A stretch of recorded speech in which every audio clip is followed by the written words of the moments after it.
धम्मपद के अंतिम सूत्रों का दिन आ गया। लंबी थी यात्रा, पर बड़ी प्रीतिकर थी। मैं तो चाहता था सदा चले। बुद्ध के साथ उठना, बुद्ध के साथ बैठना, बुद्ध की हवा में डोलना, बुद्ध की किरणों को पकड़ना, फिर से जीना उस शाश्वत पुराण को। बुद्ध और बुद्धों के शिष्यों के बीच जो अपूर्व घटनाएं घटी, उन्हें फिर से समझना, बूझना, गुनना, उन्हें फिर हृदय में बिठालना। यात्रा अद्भुत थी, पर यात्रा कितनी ही अद्भुत हो, जिसकी शुरुआत है उसका अंत है। हम कितना ही चाहें तो भी यहां कुछ शाश्वत नहीं हो सकता। यहां बुद्ध भी अवतरित होते हैं और विलीन हो जाते, औरों की तो बात ही क्या। यहां सत्य भी आता है तो ठहर नहीं पाता। क्षण भर को कौंध होती, खो जाता है। यहां रोशनी नहीं उतरती, ऐसा नहीं, उतरती है, उतर भी नहीं पाती कि जाने का क्षण आ जाता है। बुद्ध ने ठीक ही कहा है, यहां सभी कुछ क्षणभंगुर है, बेशर्त सभी कुछ क्षणभंगुर है। और जो इस क्षणभंगुरता को जान लेता है, उसका यहां आना बंद हो जाता है। हम तभी तक यहां टटोलते हैं जब तक हमें यह भ्रांति होती है कि शायद क्षणभंगुर में शाश्वत मिल जाए, शायद सुख में आनंद मिल जाए, शायद प्रेम में प्रार्थना मिल जाए, शायद देह में आत्मा मिल जाए, शायद पदार्थ में परमात्मा मिल जाए, शायद समय में हम उसे खोज लें जो समय के पार है। पर जो नहीं होना वह नहीं होना, जो नहीं होता वह नहीं हो सकता है। यहां सत्य भी आता है तो बस झलक दे पाता है। इस जगत का स्वभाव ही क्षणभंगुरता है। यहां शाश्वत भी पैर जमा के खड़े नहीं हो सकता।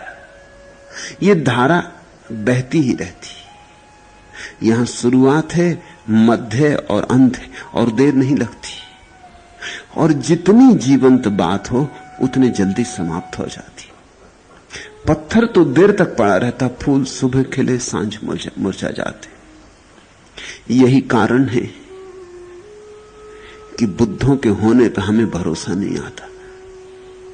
क्षण भर को रोशनी उतरती, फिर खो जाती। देर तक अंधेरा और कभी कभी रोशनी प्रकट होती। सदियां बीत जाती, तब रोशनी प्रकट होती। पुरानी याददाश्तें भूल जाती, तब रोशनी प्रकट होती। फिर हम भरोसा नहीं कर पाते। यहां तो हमें उस पर भी भरोसा ठीक से नहीं बैठता जो रोज रोज होता है। यहां चीजें इतनी स्वप्नवत है, भरोसा हो तो कैसे हो। और जो कभी कभी होता है सदियों में, जो विरल है, उस पर तो कैसे भरोसा हो। हमारे तो अनुभव में पहले कभी नहीं हुआ था, और हमारे अनुभव में शायद फिर कभी नहीं होगा। इसलिए बुद्धों पर हमें गहरे में संदेह बना रहता है। ऐसे व्यक्ति हुए, ऐसे व्यक्ति हो सकते, और जब तक ऐसी आस्था प्रगाढ़ ना हो कि ऐसे व्यक्ति हुए हैं, अब भी हो सकते हैं, आगे भी होते रहेंगे, तब तक तुम्हारे भीतर बुद्धत्व का जन्म नहीं हो सकेगा। क्योंकि अगर ये भीतर संदेह हो कि बुद्ध होते ही नहीं, तो तुम कैसे बुद्धत्व की यात्रा करोगे। जो होता ही नहीं उस तरफ कोई भी नहीं जाता। जो होता है सुनिश्चित होता है। ऐसी जब प्रगाढ़ता से तुम्हारे प्राणों में बात बैठ जाएगी, तभी तुम कदम उठा सकोगे अज्ञात की ओर। इसलिए बुद्ध की चर्चा की, इसलिए और बुद्धों की भी तुमसे चर्चा की, सिर्फ ये भरोसा दिलाने के लिए तुम्हारे भीतर ये आस्था उमगा है कि नहीं, तुम किसी व्यर्थ खोज में नहीं लग गए हो, परमात्मा है। तुम अंधेरे में नहीं चल रहे हो। यह रास्ता खूब चला हुआ है और तुमसे पहले इस पे चले, और ऐसा पहले ही होता था ऐसा नहीं, फिर हो सकता है, क्योंकि तुम्हारे भीतर वह सब मौजूद है जो बुद्ध के भीतर मौजूद था। जरा बुद्ध पर भरोसा आने की जरूरत है। और जब मैं कहता हूं बुद्ध पर भरोसा आने की जरूरत, तो मेरा अर्थ गौतम बुद्ध से नहीं, और भी बुद्ध हुए हैं, क्राइस्ट और कृष्ण और मोहम्मद और महावीर और लाओसू और जरथुस्त्र। जो जागा वही बुद्ध। बुद्ध जागरण की अवस्था का नाम है। गौतम बुद्ध एक नाम है, ऐसे और अनेकों नाम हैं। गौतम बुद्ध के साथ इन अनेक महीनों तक हमने सत्संग किया।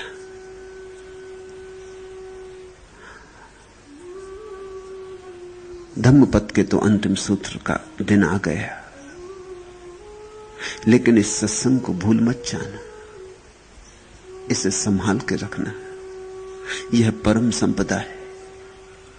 इसी संपदा में तुम्हारा सौभाग्य छिपा है, इसी संपदा में तुम्हारा भविष्य।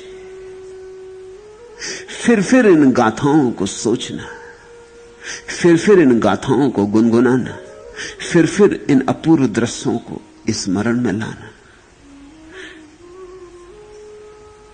ताकि बार बार के आकाश से तुम्हारे भीतर सुनिश्चित रेखाएं हो जाएं। पत्थर पे भी रस्सी आती जाती रहती तो निशान पड़ जाते। इसलिए इस देश ने एक अनूठी बात खोजी थी तो दुनिया में कहीं भी नहीं, वह थी पाठ। पढ़ना तो एक बात है, पाठ बिल्कुल दूसरी बात है। पढ़ने का तो अर्थ होता है किताब पढ़ ली, खत्म हो गई, बात समाप्त हो गई। पाठ का अर्थ होता है जो पढ़ा उसे फिर पढ़ा, फिर पढ़ा। क्योंकि कुछ ऐसी बातें हैं इस जगत में जो एक ही बार पढ़ने से किसकी समझ में आ सकती। कुछ ऐसी बातें हैं इस जगत में जिनमें गहराइयों पर गहराइयां हैं, जिनको तुम जितना खोदोगे उतने ही अमृत की संभावना बढ़ती जाएगी। उन्हीं को हम शास्त्र कहते हैं। किताब और शास्त्र में यही फर्क है। किताब वह जिसमें एक ही परत होती, एक बार पढ़ ली और खत्म हो गई। एक उपन्यास पढ़ा और व्यर्थ हो गया। एक फिल्म देखी और बात खत्म हो गई।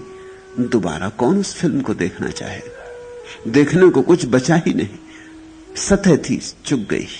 शास्त्र हम कहते हैं ऐसी किताब को जितनी बार देखा उतनी बार नए अर्थ पैदा हुए, जितनी बार झांका उतनी बार कुछ नया हाथ लगा, जितनी बार भीतर गए कुछ लेकर लौटे, बार बार गए और बार बार ज्यादा मिला। क्यों?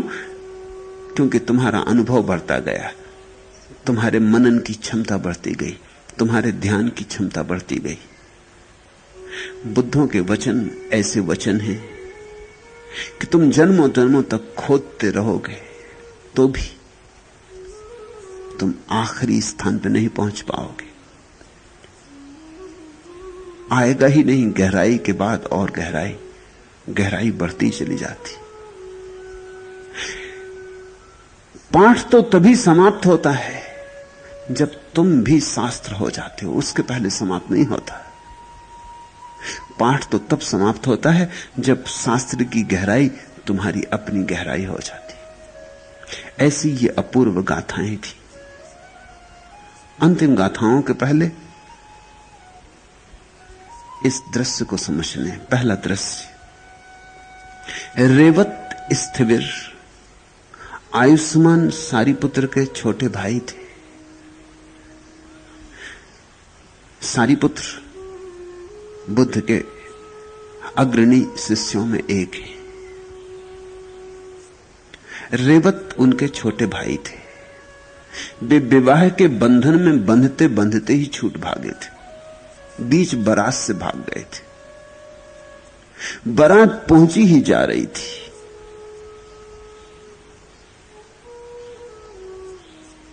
मंडप के पास जहां पुजारी तैयार थे, स्वागत का आयोजन था, बैंड बाजे बज रहे थे। ऐसे घोड़े से बीच में उतर के रेवत भाग गए थे। फिर जंगल में जाके बुद्ध के भिक्षु मिल गए तो उनसे उन्होंने प्रवृत्तियां ग्रहण कर ली और खदिर वन में एकांत मौन और ध्यान के लिए चले गए थे। वहां उन्होंने 7 वर्ष समग्रता से साधना की और अरहत्व को उपलब्ध हुए। उन्होंने अभी तक भगवान का दर्शन नहीं किया था। पहले सोचा रेवत ने कि योग्य तो हो लूं, तब उन भगवान के दर्शन को जाऊं।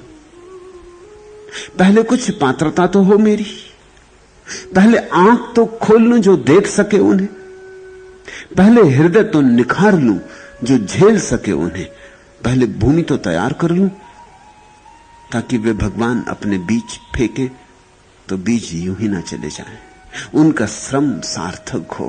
पहले इस योग्य हो जाऊं तब उनके दर्शन को जाऊं। तो रेवत 7 वर्षों तक भगवान के दर्शन को नहीं गया। फिर 7 वर्षों की समग्र साधना, ध्यान मन सारी शक्ति को लगा देना, रेवत अरहत्व को उपलब्ध हो गया। पहले इसलिए नहीं गया देखने भगवान को कि कैसे जाऊं, और जब अरहत्व को उपलब्ध हो गया तो जाने की कोई बात ही ना रही। तो भगवान को जान ही लिया, बिना देखे जान लिया, क्योंकि भगवत्ता भीतर ही उमग आई। सो रेवत बड़ी मुश्किल में पड़ गया। पहले गया नहीं, तब सोच सोच रोने लगा कि पहले गया नहीं, सोचता था पात्र हो जाऊं, और अब जाऊं क्या। अब जिसे देखने चला था उसके दर्शन तो भीतर ही हो गए। जिस गुरु को बाहर खोजने चला था वह गुरु भीतर मिल गया। सो रेवत मग्न होकर अपने जंगल में ही रहा। उसके अरहत्व को घटा देख भगवान स्वयं सारीपुत्र आदि स्थवरों के साथ वहां पहुंचे। वह जंगल बहुत भयंकर था। रास्ते उबड़ खाबड़ और कंटकाकीर्ण थे। जंगली पशुओं की छाती को कपा देने वाली दहाड़ें भरी दोपहर में भी सुनाई पड़ती थी, लेकिन भिक्षुओं को इसकी कोई खबर नहीं मिली, कुछ पता नहीं चला। न तो रास्तों का उबड़ खाबड़ होना पता चला, न जंगली जानवरों की दहाड़ें सुनाई पड़ी, न कांटों से भरा हुआ जंगल दिखाई पड़ा। उन्हें तो सब तरफ फूल ही फूल खिले दिखाई पड़ते थे। उन्हें तो सब तरफ जंगल की परम शांति ध्वनित होती मालूम पड़ रही थी। रेवत ने ध्यान में भगवान के आने को देख उनके लिए सुंदर आसन बनाया। कुछ जंगल में विशेष चीजें तो उसके पास नहीं थी। भिक्षु था, जो भी मिल सका, पत्थर ईंट जो भी मिल सकी उसी को लगा के आसन बना, फूल बिखेर दिए। ध्यान में भगवान को आता देख भगवान खदिरवन में 1 माह रहे। फिर वे रेवत को भी साथ लेकर वापस लौटे। आते समय 2 भिक्षुओं के उपाहन, तेल की फोफी और जल पात्र पीछे छूट गए। सो वे मार्ग से लौटकर जब उन्हें लेने गए तो जो उन्होंने देखा उस पर उन्हें भरोसा नहीं आया, किसी को भी ना आता।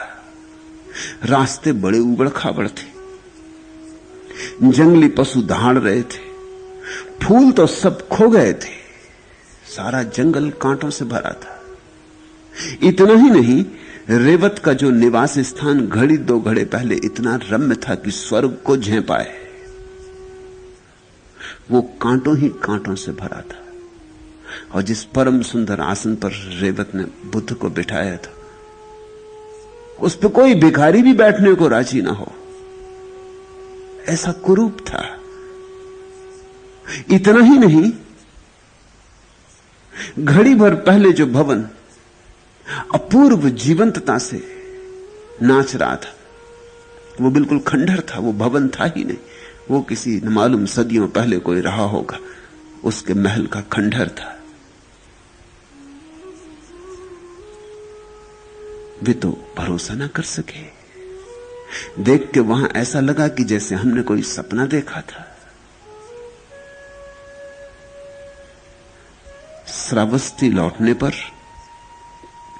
महोपासी का विशाखा ने उनसे पूछा, उन दो भिक्षुओं से, आर्य रेवत का वास स्थान कैसा था? मत पूछो उपासी के, वे भिक्षु बोले, मत पूछो, ऐसी खतरनाक जगह हमने कभी देखी नहीं। खंडहर था, खंडहर, निवास स्थान कहो मत। सब कांटों से भरा था।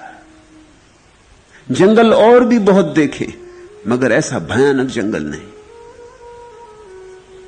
आदमी दिन में खो जाए तो राह न मिले।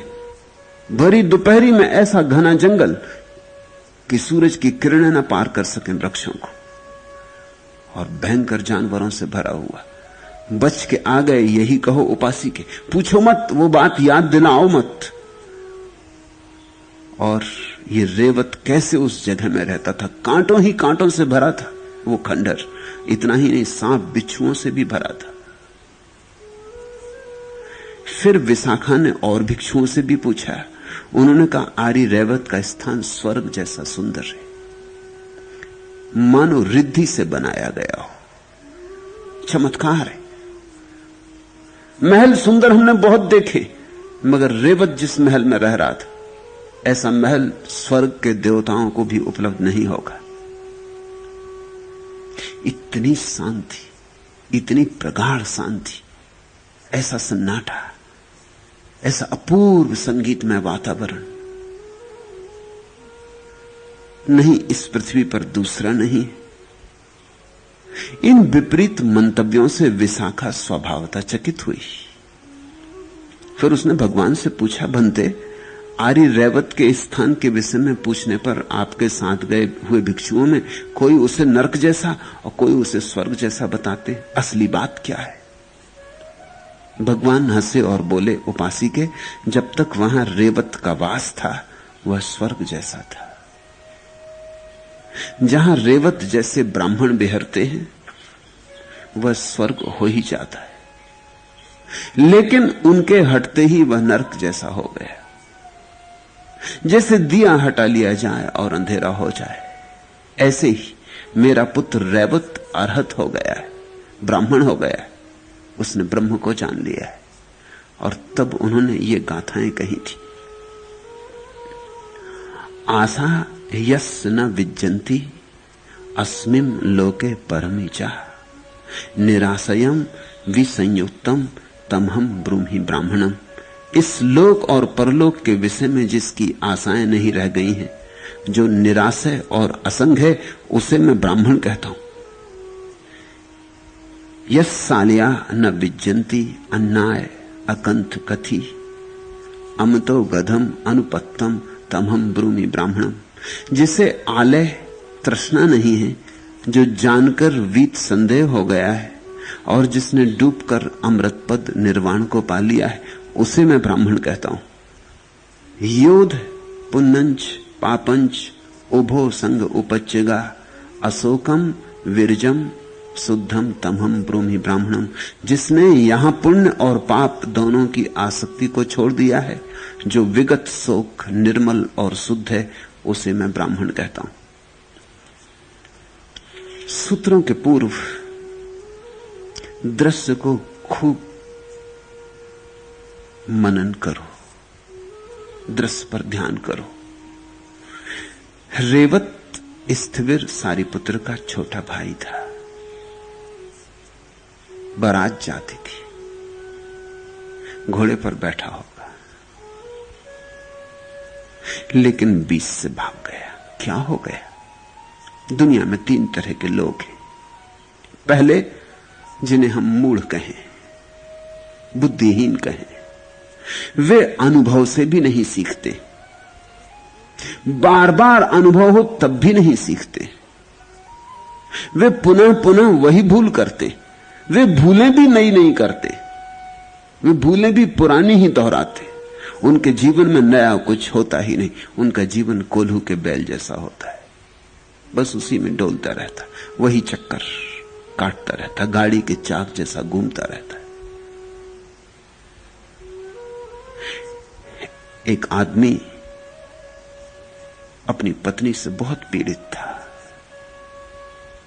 और कई बार अपने मित्रों से कह चुका था कि अगर ये मेरी स्त्री मर जाए तो मैं दोबारा सपने में भी विवाह की ना सोचूंगा। फिर स्त्री मर गई, संयोग की बात,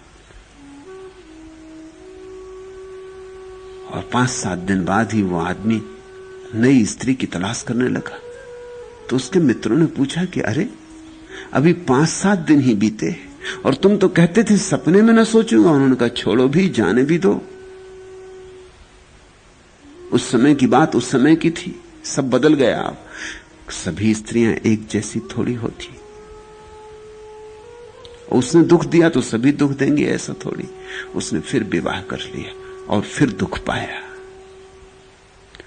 तब वो अपने मित्रों से बोला कि तुम ठीक कहते थे। अब यह भी अनुभव हो गया कि सभी स्त्रियां एक जैसी हैं, कुछ भेद नहीं पड़ता, सब संबंधों में दुख है और ये विवाह का संबंध तो महादुख है। अब कभी नहीं, अगर भगवान एक अवसर और दे तो अब कभी नहीं करूंगा विवाह। पुरानी कहानी, भगवान ने सुन लिया होगा, एक अवसर और दिया, पत्नी फिर मर गई। साधारणतः पहली पत्नी नहीं मरती,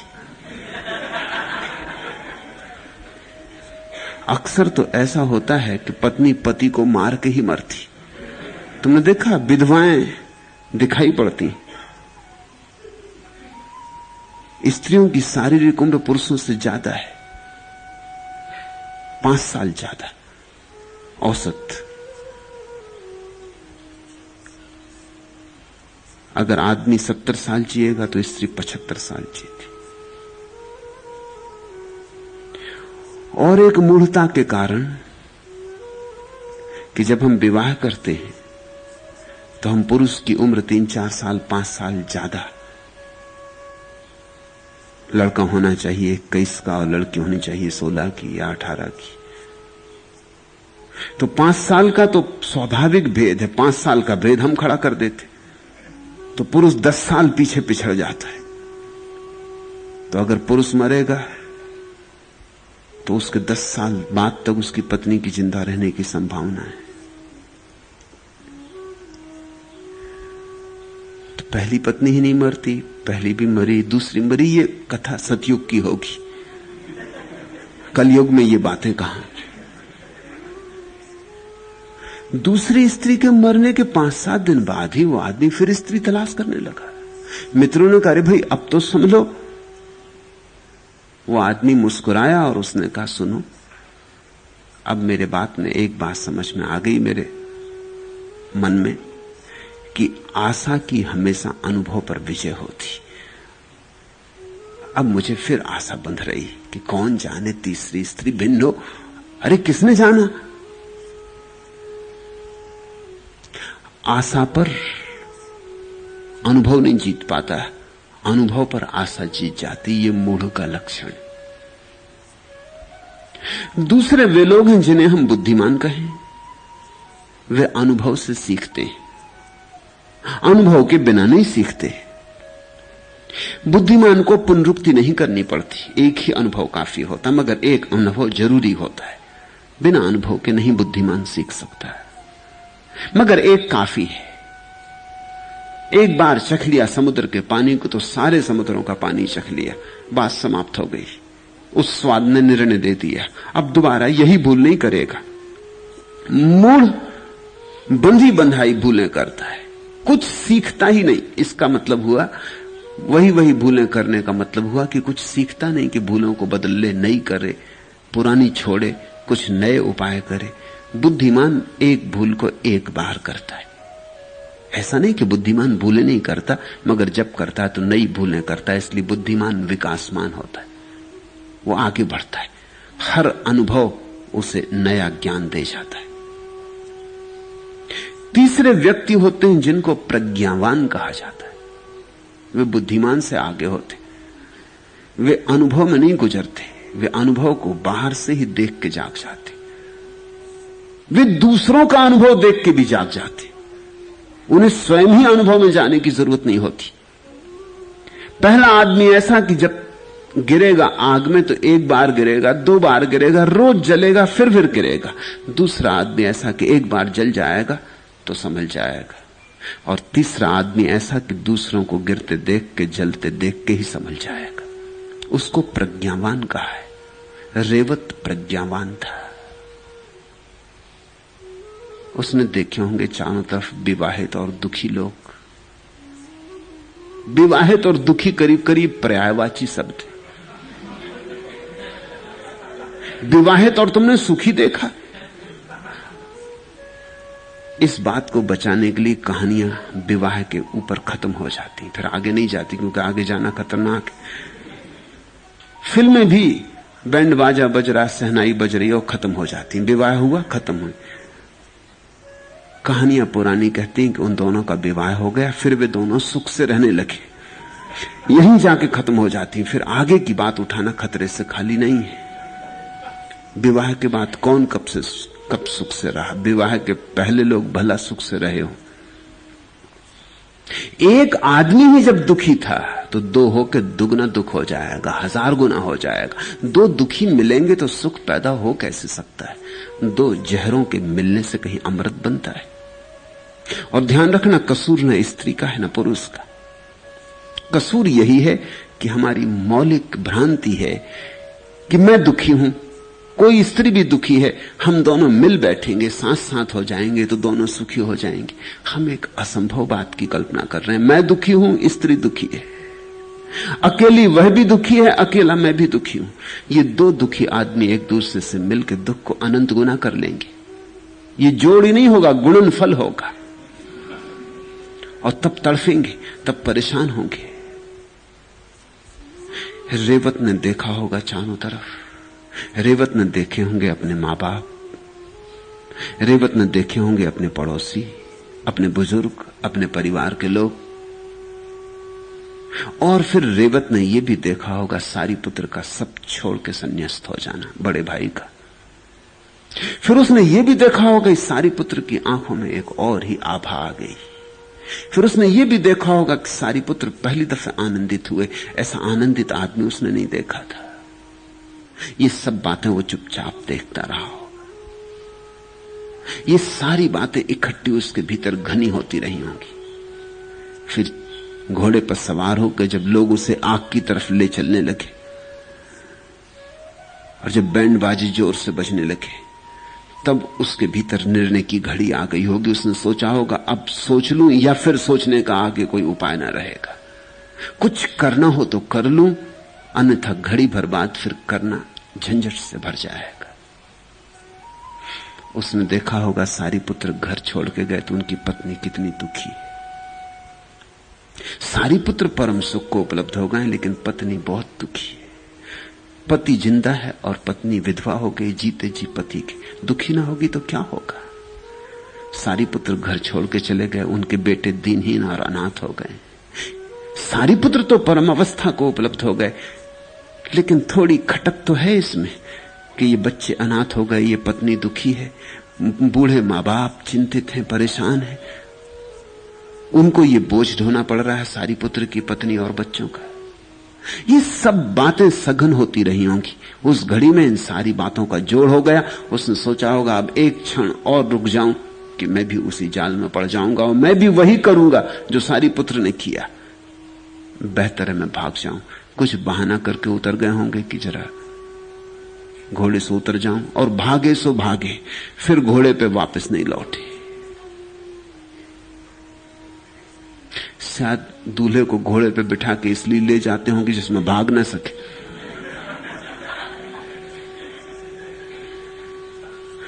छुरी इत्यादि लटका देते हैं, ये उसको समझाने को कि तू बड़ा बहादुर है, भगोड़ा थोड़ी। देख घोड़े पर बैठा राजा महाराजा है, और देख इतनी बारात चल रही, इतना बैंड बाजा बज रहा है। उसको सब तरह का भ्रम देते। जैसे डॉक्टर जब किसी का ऑपरेशन करता है तो पहले बेहोश करने के लिए क्लोरोफॉर्म देता। ये सब क्लोरोफॉर्म है। एक दिन के लिए उसको राजा बना देते हैं, दूल्हा राजा, और एक दिन की अकड़ में वो भूला रहता और मस्त रहता है। उसे पता नहीं इस मस्ती का परिणाम क्या है।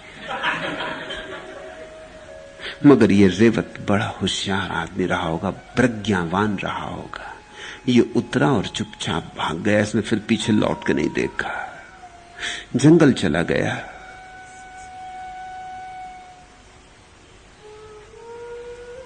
भिक्षु मिल गए मार्ग पर, उन्हीं से दीक्षा ले ली। अब बहुत ऐसे लोग हैं जो बुद्ध के पास पहुंच के भी अर्हत न हो सके, और ये आदमी बुद्ध के सामान्य भिक्षुओं से, अज्ञात नाम भिक्षुओं से, जिनके नाम का भी पता नहीं कि किन से उसने दीक्षा ली थी, कोई प्रसिद्ध भिक्षु ना रहे होंगे, उनसे दीक्षा लेके अर्हत्व को उपलब्ध हो गया। तो ख्याल रखना, असली सवाल तुम्हारी प्रगाढ़ता का है।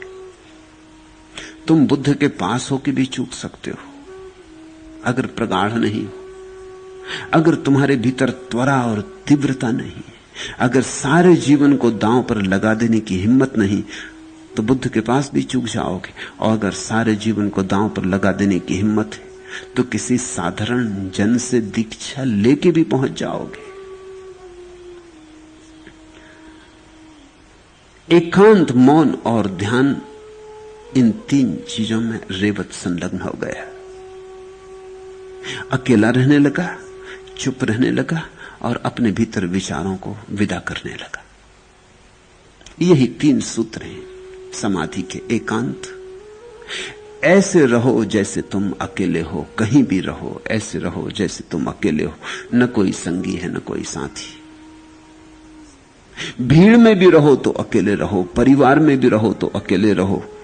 इस बात को जानते ही रहो भीतर। एक क्षण को यह सूत्र हाथ से मत जाने देना, एक क्षण को भी यह भ्रांति मत पैदा होने देना कि तुम अकेले नहीं हो, कि कोई तुम्हारे साथ है। यहां न कोई साथ है न कोई साथ हो सकता है। यहां सब अकेले। अकेलापन आत्यंतिक है, इसे बदला नहीं जा सकता। थोड़ी बहुत देर को भुलाया जा सकता है, बदला नहीं जा सकता। और सब भुलावे एक तरह की मादक द्रव्य, एक प्रकार के नशे। कैसे तुम भुलाते हो इससे फर्क नहीं पड़ता। कोई शराब पी के भुलाता है, कोई धन की दौड़ में पड़ के भुलाता है, कोई पद के लिए दीवाना होकर भुलाता है। कैसे तुम भुलाते हो इससे फर्क नहीं पड़ता, लेकिन थोड़ी देर को भुला सकते हो बस। और जब भी मौका नशा उतरेगा, अचानक पाओगे अकेले हो। सन्यासी वही है जो जानता है कि मैं अकेला हूं और बुलाता नहीं अपने अकेलेपन को। बुलाना तो दूर, अपने अकेलेपन में रस लेता है और प्रतीक्षा करता है कि कब मौका मिल जाए कि थोड़ी देर अपने अकेलेपन का स्वाद लूं, थोड़ी देर आंख बंद करके अपने में डूब जाऊं, अकेला रह जाऊं। वही मेरी नियति है, वही मेरा स्वभाव है। उसी स्वभाव से मुझे पहचान बनानी। दूसरों से पहचान बनाने से कुछ भी ना होगा, अपने से पहचान बनानी। दूसरों को जानने से क्या होगा, अपने को ही न जाना और सबको जान लिया, इस जानने का कोई मूल्य नहीं है। मूल में तो अज्ञान रह गया। तो रेवत एकांत में बैठ गया, मौन रखने लगा, बोलना बंद कर दिया। बोलने को है क्या? जब तक जान ना लो तब तक बोलने को है क्या? जब तक जान ना लो तब तक बोलना खतरनाक भी है, क्योंकि तुम जो भी बोलोगे वो गलत होगा। तुम जो भी लोगों से कहोगे वो भटकाने वाला होगा। तुम भटके हो और औरों को भटकाओगे। बोलना तो तभी सार्थक है जब कुछ जाना हो, जब कुछ अनुभव हुआ हो, जब कोई बात तुम्हारे भीतर प्रखर होकर साफ हो गई हो, जब तुम्हारे भीतर ज्योति चली हो और तुम्हारे पास अपनी आंखें हो, तब बोलना। तब तक तो अच्छा है चुप ही रहना। तुम अपना कूड़ा करकट दूसरे पर मत फेंकना। तुम ही दबे हो, औरों पर कृपा करो। मत किसी को दबाओ अपने कूड़े करकट से। लेकिन लोग बड़े उत्सुक होते, लोग अकेले अकेले में घबराने लगते, राह खोजने लगते कि कोई मिल जाता, किसी से दो बात कर लेते।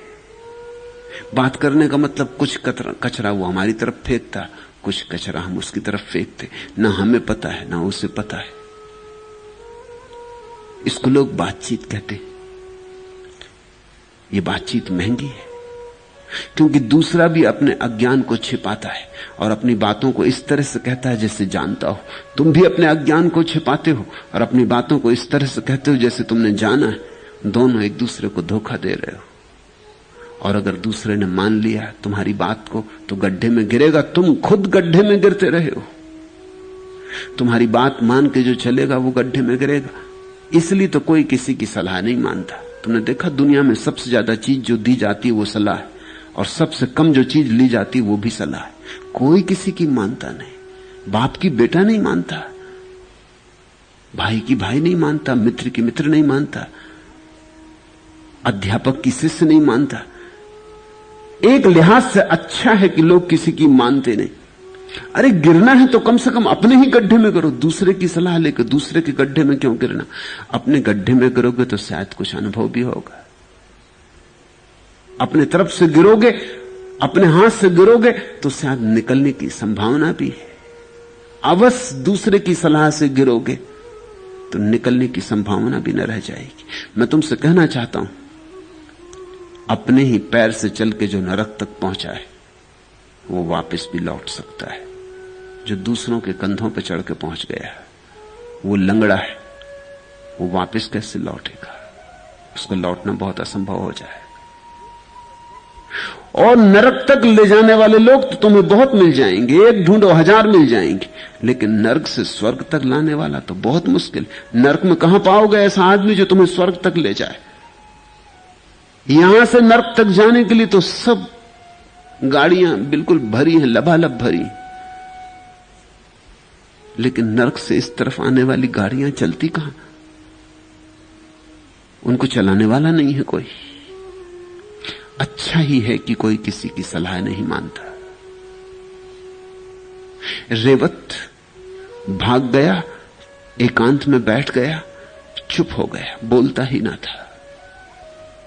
और जब तुम एकांत में रहोगे और चुप रहोगे तो भीतर विचार कब तक चलेंगे, कब तक चलेंगे? उनका मौलिक आधार ही कट गया, जड़ ही कट गई। तुमने पानी सींचना बंद कर दिया। वही वही विचार कुछ दिन तक गूंजेंगे गूंजेंगे गूंजेंगे। धीरे धीरे तुम भी उब जाओगे, वे भी उब जाएंगे। रोज रोज नया कुछ होता रहे तो विचार में धारा बहती रहती, प्राण पड़ते रहते। अब अकेले में बैठ गया, न बोलना है न चालना है। कब तक सिर में वही विचार घूमते रहेंगे? धीरे धीरे मुर्दा हो जाएंगे, गिर जाएंगे, सूखे पत्तों की तरह झड़ जाएंगे। नए पत्ते तो अब आते नहीं, पुराने पत्ते एक बार झड़ गए तो मन निर्विचार हो जाएगा। उस दशा का नाम ही ध्यान है। वहां उन्होंने 7 वर्ष समग्रता से साधना की, और साधना हो ही तब सकती जब कोई समग्रता से करे। कुछ भी बचाया तो चूक जाओगे। 99 डिग्री पर भी पानी भाप नहीं बनता, 100 डिग्री पर ही बनता है। और जब तुम भी 100 डिग्री उबलोगे तो ही रूपांतरित होगे। 1 डिग्री भी बचाया तो रूपांतरित नहीं हो पाओगे। इसलिए रूपांतरण के लिए समग्र रूप से दांव लगाने की क्षमता और साहस चाहिए। लोग दुकानदार हैं और परम सत्य को पाने के लिए जुआरी चाहिए जो सब दांव पर लगा दे। दुकानदार 2-2 पैसे का हिसाब लगा के दांव पे लगाता है कि कितना लाभ होगा, अगर लाभ नहीं हुआ तो हानि कितनी होगी। अभी इतना लगाऊं, पहले देखूं थोड़ा लगा के, फिर लाभ हो तो थोड़ा और ज्यादा लगाऊंगा, फिर लाभ हो तो थोड़ा और ज्यादा लगाऊंगा। जुआरी सब इकट्ठा लगा देता है, या इस पार या उस पार। और जिसने भी सब इकट्ठा लगा दिया ध्यान में, वो उस पार ही होता है, इस पार का उपाय ही नहीं। उसके सब लगाने में ही उस पार हो गया। वो सब लगाने की जो वृत्ति थी उसी में उस पार हो गया। अब कोई और दूसरी बात नहीं बची। 7 वर्ष की समग्र साधना, रेवत अरहत्व को उपलब्ध हो गया। उसने जान लिया अपने आत्यंतिक स्वरूप को, अपने भीतर छिपी बड़ी भगवत्ता को। उसने अपने को पहचान लिया। वो अपने आमने सामने खड़ा हो गया। वह आह्लादित हो गया, आनंदित हो गया, वह मुक्त हो गया। उसने अभी तक भगवान का दर्शन नहीं किया था। पहले सोचता था पात्र हो जाऊं तब करूंगा। और अब ये बात ही व्यर्थ मालूम पड़ने लगी कि भगवान की देह को देखने जाऊं। अब तो भगवान का अंतरतम देख लिया। वही तो बुद्ध ने कहा है कि जो धर्म को जानता है वह मुझे जानता है। जिसने धर्म देखा उसने मुझे देखा। जो मुझे ही देखता रहा और मेरे भीतर के धर्म से वंचित रहा उसने मुझे देखा ही नहीं। वह तो अंधा था, क्योंकि मैं देह नहीं हूं। देह के पार जब तुम देखने लगोगे तभी बुद्धों से संबंध होता, संबंध जुड़ता। वह संग आत्मा का है, देह का नहीं।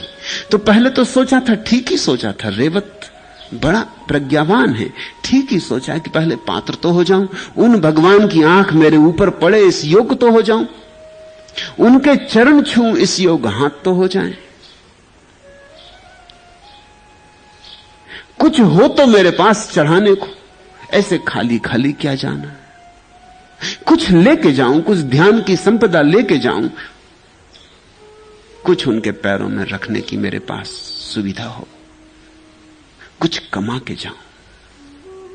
ठीक सोचा था, काश ऐसे लोग अधिक हों दुनिया में तो दुनिया का रूप बदले।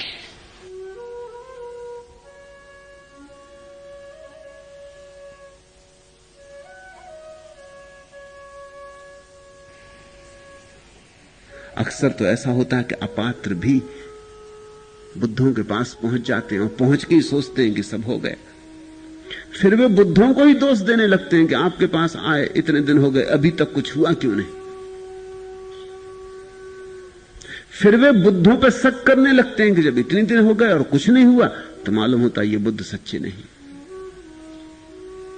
जैसे बुद्धों के ऊपर ही सब है, कुछ तुम भी करोगे। तुम्हारे भीतर घटनी है बात, और तुम्हारे भीतर कुछ भी नहीं है। जीसस का प्रसिद्ध वचन है, जिसके पास है उसे और दिया जाएगा, और जिसके पास नहीं है उससे वह भी छीन लिया जाएगा जो उसके पास है। अनूठा वचन है, जिसको है उसे और भी दिया जाएगा। तो रेवत ने सोचा कुछ लेके जाऊं, कुछ हो मेरे पास तब जाऊं। बड़ी ठीक बात थी, लेकिन फिर अड़चन में पड़ा। जब घटना घट गई तो चौंका। तो उसने सोचा अब जाके क्या करूंगा, अब तो उन भगवान को मैं यहीं से देख रहा हूं, अब तो समय का और स्थान का फासला गिर गया। अब तो मैंने जान लिया कि न मैं देह हूं न वे देह हैं। अब तो मैं वहां पहुंच गया जहां वे हैं। अब कहां जाना, अब कैसा आना जाना। तो फिर वो कहीं नहीं गया, बैठा रहा।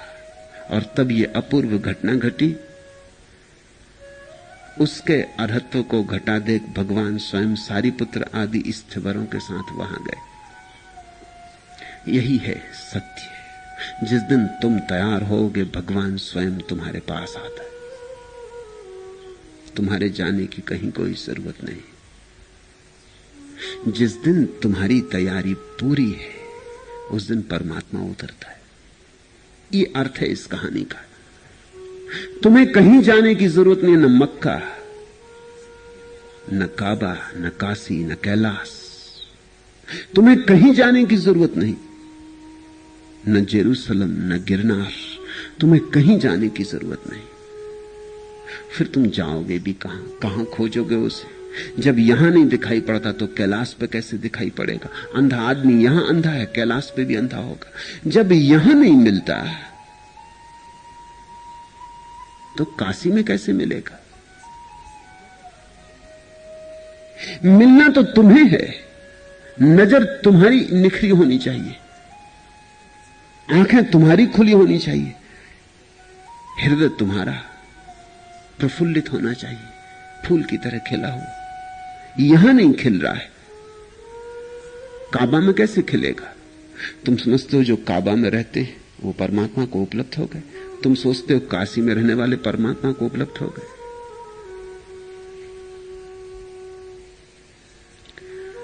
जो यहां घट सकता है वही कहीं और भी घटेगा, और जो कहीं और घट सकता है वह यहां भी घट सकता है। असली सवाल तुम्हारे भीतर का है। बड़ी प्राचीन कहावत है कि जब शिष्य तैयार हो तो गुरु उपस्थित हो जाता है। जब तुम तैयार हो तो परमात्मा चुपचाप कब चला आता है तुम्हें पता भी नहीं चलता। अरहत्व को घटा देख, भगवान स्वयं सारीपुत्र आदि स्थिवरों के साथ वहां गए। वह जंगल बहुत भयंकर था। रास्ते उबड़ खाबड़ और कंटकाकीर्ण थे। जंगली पशुओं को छाती को कपकपा देने वाली दहाड़ें भरी दोपहरी में सुनाई पड़ती थी। लेकिन भिक्षुओं को इस सब का कोई पता ही न चला।